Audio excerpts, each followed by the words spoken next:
beloved, Boss Mike Cervera.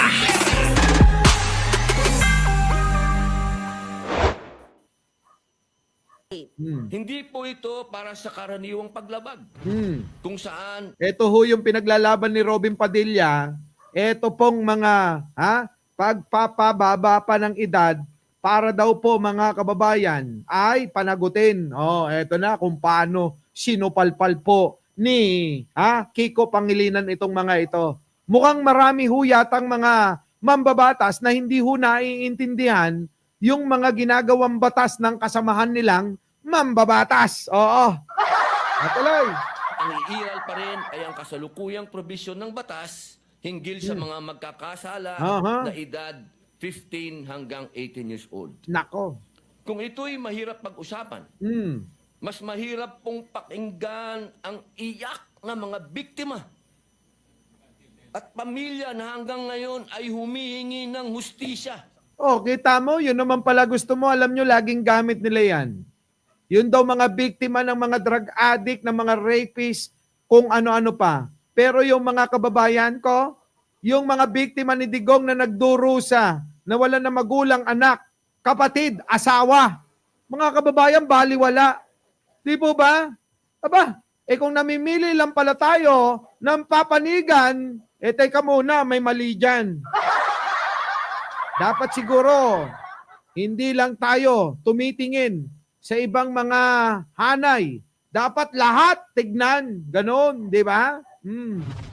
Ang panukala ni Padilla, suportado ng ilang senador. Yan. Ang daming beses na po ng mga insidente na yung mga minor de edad Oh, si Tulfo, mga kababayan, umayon din. Oh. Umayon. Oh, umayon ito ha. Oh, pakinggan nyo. ang nalakas ng loob, Na? gumawa ng krimen Na? dahil alam nila Na? wala silang pananagutan at sasalbahin. Kita nyo, yan ang pagkakaalam po nila, yung pong mga bata na nakagawa ng krimen ay walang pananagutan. Maling-mali pala yan. Oo, maling-mali. Tuloy. Ng batas. Kahit Kita nyo? anong gawin namin checkpoint doon sa border ng Cotabato at ng Davao City, walang mangyayari. Dahil, alam mong ginagawa, mayroon silang bata na ginagamit. Ang bata, pinapasundo doon sa labas ng boundary, Oh. binigay yung cake, ha? Cake. Cake. Sa loob ng cake, nandun ang shabu.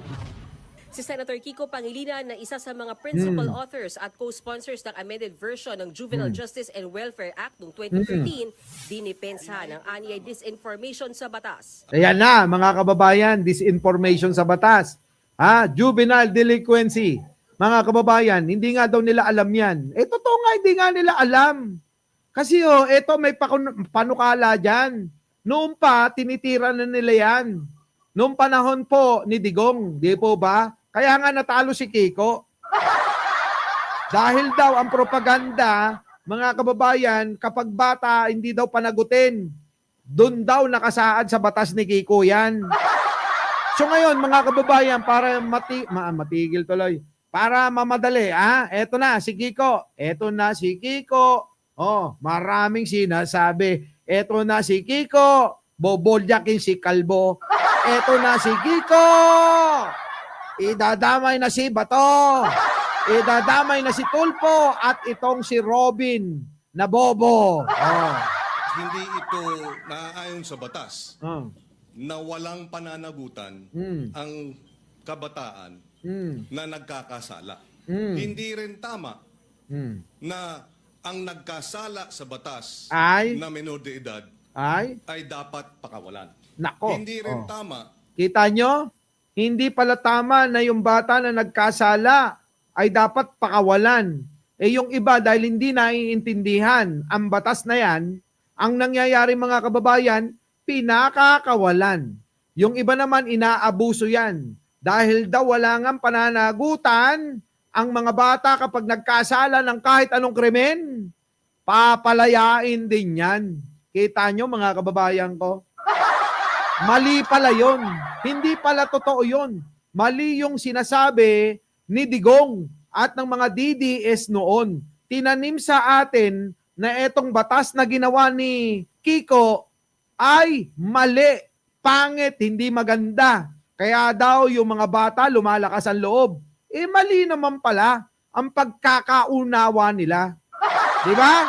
Oo. Na kapag ikaw ay below 15 Oh. at up to 9 years old at ikaw ay nagkasala, ay dapat kang pakawalan. Gate Kita pa ni nyo? Pangilinan, mas dapat habulin ang mga sindikatong gumagamit ng mga menor de edad sa krimen. At hindi lang ho yung mga gumagamit dyan, pati mga magulang. Alam nyo, sa totoo lang, lagi ko itong sinasabi. Yung mga bata sa lansangan, ang dapat managot dyan, yung mga magulang. Di po ba? Kapag ka ang bata, pinagbantaan mo yung buhay niya, di ba? May kaso yan. Mga kababayan, yung pagpapabaya ng mga bata sa lansangan, kalalaking mga sasakyan, truck, ang dumadaan. Di po ba nilalagay nyo na sa panganib yung mga anak ninyo? Kaya nga mga kababayan, pag naging congressman ako, magpapanukala ako. Alam nyo kung ano? Ipa-firing squad natin yung mga magulang na yan.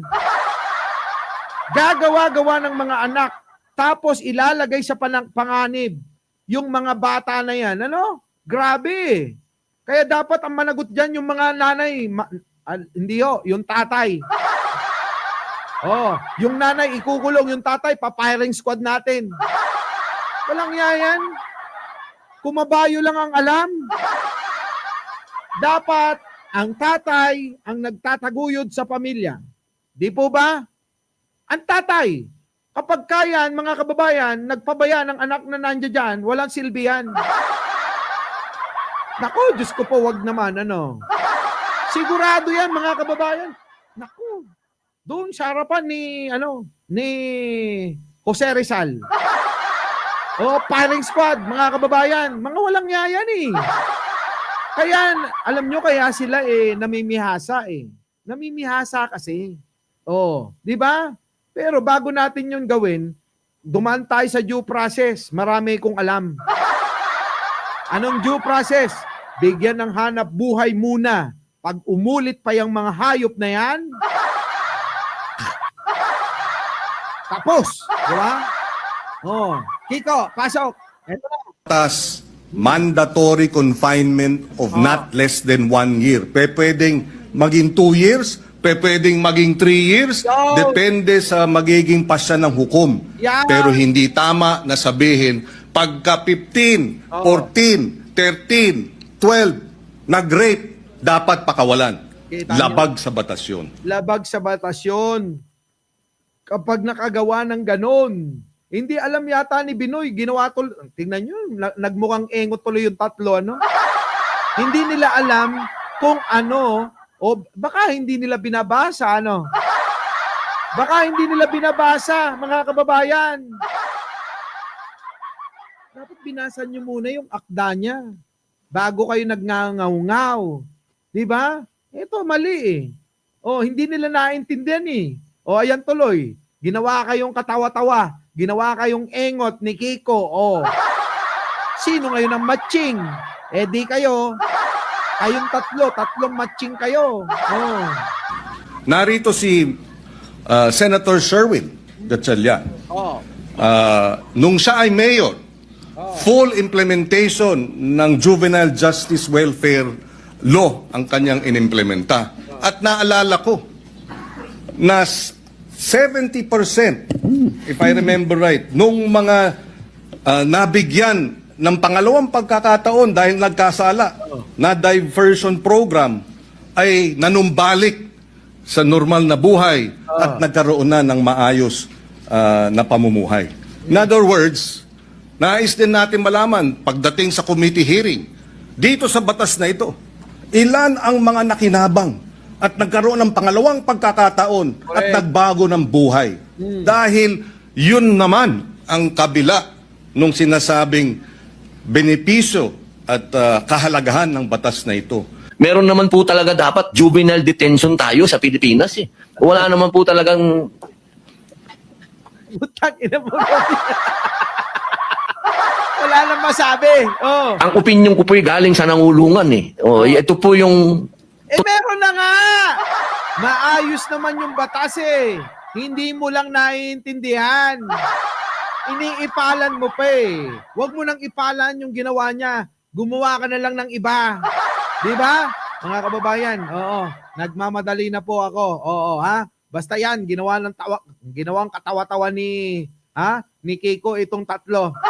So, mga kababayan, magdi-dinner ho kami ni Jen Angeles. Oo, ha? Kasama yata yung mga pamilya niya. So, mga kababayan ko, hanggang dito na lang. Maraming salamat po sa inyo. Kita-kita po tayo bukas, ha? Shoutout po sa inyong lahat. Muli, ako po ang inyong lingkod, Mike Cervera po. Lagi nagsasabing, mali natin ang ating kapwa, pagdasal po natin lagi ang ating bansa. Magandang umaga, magandang hapon at magandang gabi. Sa mandako ng mundo, naroon kayo. Siyempre, magandang buhay na rin para sa ating lahat. Maraming salamat po. Our beloved Boss Mike, Boss Mike.